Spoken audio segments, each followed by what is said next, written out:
নমস্কার বন্ধুরা, জেসিস kitchen and baking এ আমার সকল দর্শক বন্ধুদের স্বাগত। আমার আজকের রেসিপি অমলেট কারি। এই রেসিপিটা কিন্তু ভাত, রুটি, পরোটা সবকিছুর সঙ্গে খেতে খুব ভালো লাগে আর খুব টেস্টিও হয়। তাহলে আসুন বন্ধুরা দেখে নিই আমার আজকের রেসিপি। এখানে 3টে ডিম নিয়ে নিয়েছি, এবার সেগুলোকে একে একে ফাটিয়ে নিচ্ছি।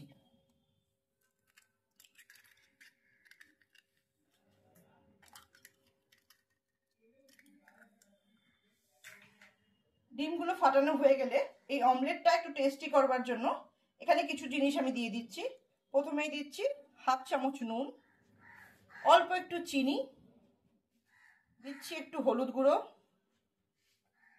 একটু অল্প আদা বাটা, আর দেব 2টো কাঁচা লঙ্কা এইভাবে কুচি করে নিয়েছি, আর হাফ পেঁয়াজ সেটাকে এভাবে কুচি করে নিয়েছি।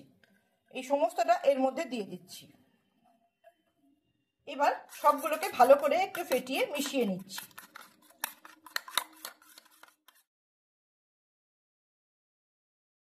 এবার এটাকে অমলেট করার জন্য আমি কড়াইয়ে দিয়ে দেব। কড়াইয়ে আমি অল্প একটু সর্ষের তেল দিয়ে দিচ্ছি অমলেটটা করবার জন্য।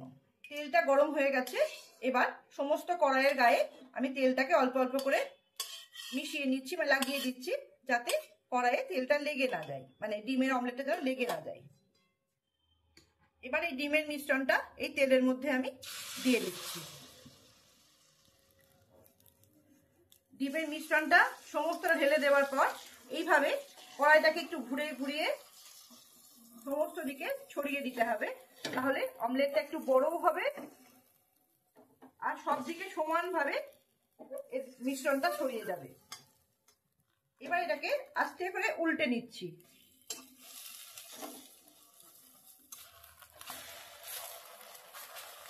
এইভাবে উল্টো দিকটাও এই 1 থেকে 2 মিনিট হতে দেব। গ্যাসের ফ্লেমটা একটু মিডিয়ামে রাখবো, না হলে এটা পুরোটা পুড়ে যাবে। এবার এটাকে 4টে টুকরো করে নেব।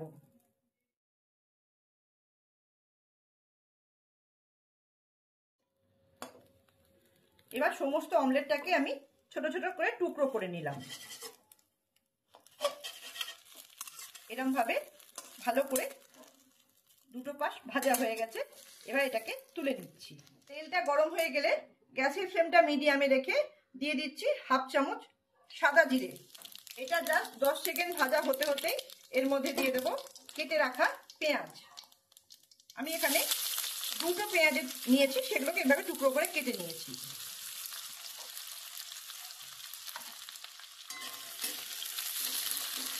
এবার পেঁয়াজগুলোকে মিনিট 2 ভালো করে একটু লাল লাল করে ভেজে নেব।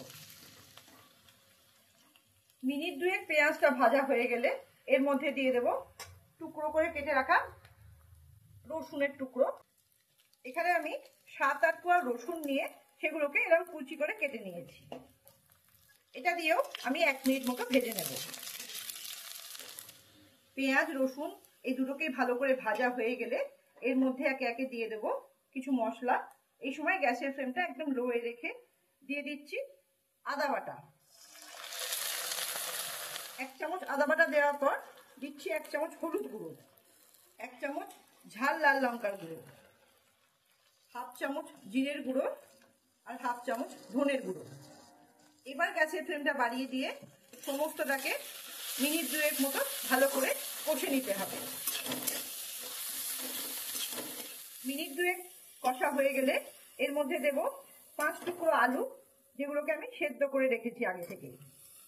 আলুটা দেওয়ার পর আবার মিনিট খানেক ভালো করে কষতে হবে এটাকে। আলু দেওয়ার পর সমস্ত মশলার সঙ্গে ভালো করে কষানো হয়ে গেলে দিয়ে দেব পরিমাণ মতো জল।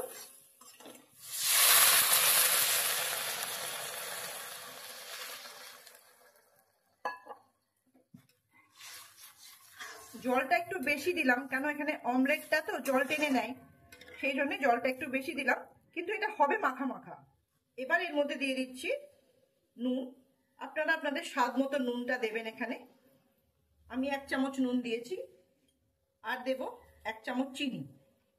এবার ভেজে রাখা অমলেটগুলো এর মধ্যে একে একে ছেড়ে দেব।